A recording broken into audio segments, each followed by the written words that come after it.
Welcome back to Internet. It's time for another live action first impression video. I am trying my best to watch more live action series. This is actually one that I've heard some comments about, which was I was iffy about entering. So I was walking kind of eggshells into it, and it does have supernaturalness to it, which is why, and I will say it once and over again, live actions sometimes, especially when it comes to series that have supernaturalness to them, sometimes are not translated the best in live action, because at the end of the day it is fantasy. So before anything, guys, if you haven't done so by now, make sure you subscribe to my channel, give some love by commenting, liking, and sharing. You guys can follow me on social media by checking the description below. I do have more and more live action first impressions as well as reviews, so if you're looking for those, this is the place to come. I have quite a bit of them now, more to come for sure. Do have anime and manga and light novels and manhwas and webtoons and you name it, otaku stuff related reviews here in my channel. So check those out, and I do appreciate all of the support. And again, if you haven't done so and you're watching up to this point, do subscribe. Okay, so we're talking about the series Erased, and the series Erased, if you haven't seen it, it is an iconic series that kind of plays with the whole time traveling spectrum to it. It also plays with a little bit of supernaturalness of, I mean, it's at the end of the day, it's kind of time traveling to change the reality of what bad's going to happen, right? And I'm going to be honest, I watched Erased when it came out. I don't remember everything about Erased. I remember it being a great series. I remember people talking about it left and right. I don't remember every single little nook about it. I do remember the twists and turns that we got from the series, but the pizza girl, completely forgot about her, to be honest. So the first episode was a little bit refresher of, oh yeah, this is what happened in the beginning of the series. I believe they added more to it, or I could be wrong.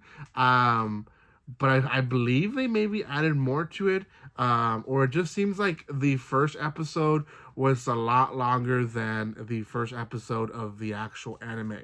Now, going back to, before actually describing the first episode, going back to the supernaturalness of how it's difficult, I just want you guys to, if you're an American, I want you guys to imagine watching Marvel, watching Superman, watching Spider-Man, watching the Teenage Mutant Ninja Turtles as a kid, cartoon Saturday morning, and then you watching the live actions.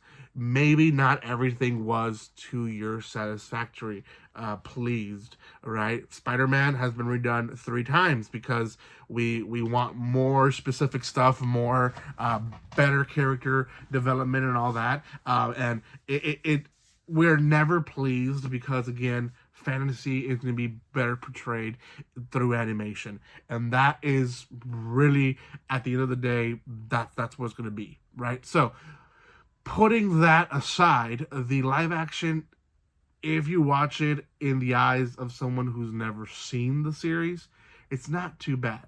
The character is a little antsy. He's a little bit like on the edge, a little bit too much on the edge, where again, in the anime, it could portray it being a darker series. It could portray it as, oh, there's definitely going to be some background to this character.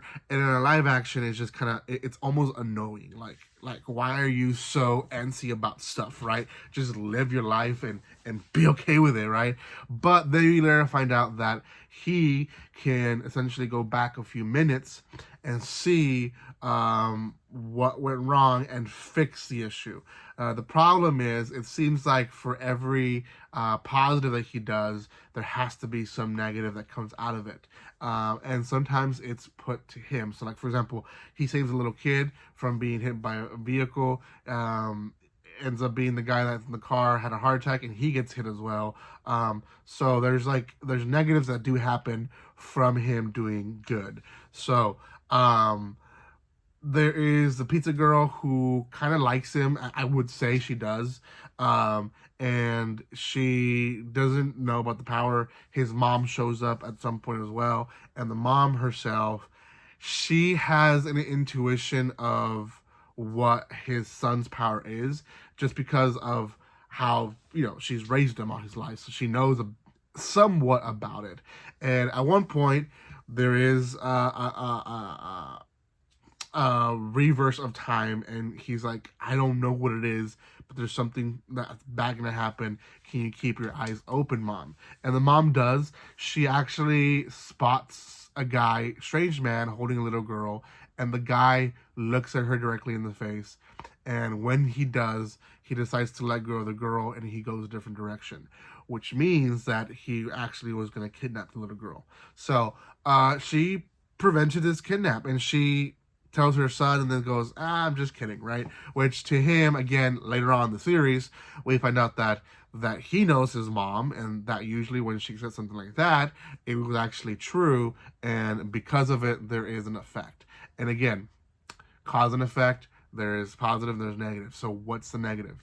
Well, the guy ends up following her to the apartment, and he ends up stabbing her and killing her. So that's the negative that comes out of the positive that she did, right? She saved the little girl's life. Definitely, probably like her actual life, not just her getting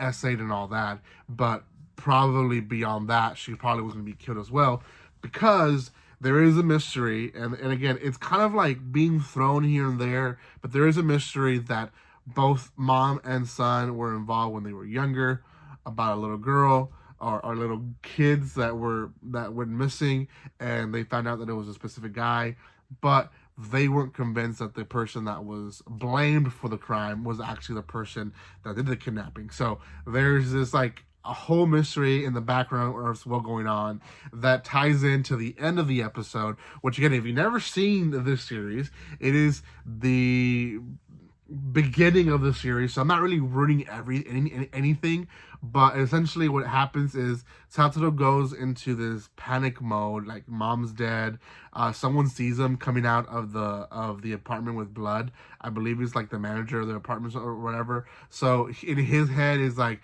now they think that I'm the one that killed my own mother. So he's running and running and running, and from that panic, he's able to go back in time, but he goes way more back in time to where it all started, and that's the beginning of the kidnappings. Now, we're going to meet Caillou probably in the next episode. Caillou is a little girl that is like the main character of the series Erased. I will say there is a lot of serious topics in this series, so if you've never seen the series as an anime, just have that in mind. I will say, if you are part of that special group of people that've never seen the anime, and you want to watch the live action and the anime, watch the live action first, get the story in, and then watch the anime. The anime is probably going to be tons better. I don't know yet, but I think it is. So do that. Do yourself a favor, because I've heard the anime is better. Now, I'm going to give it myself the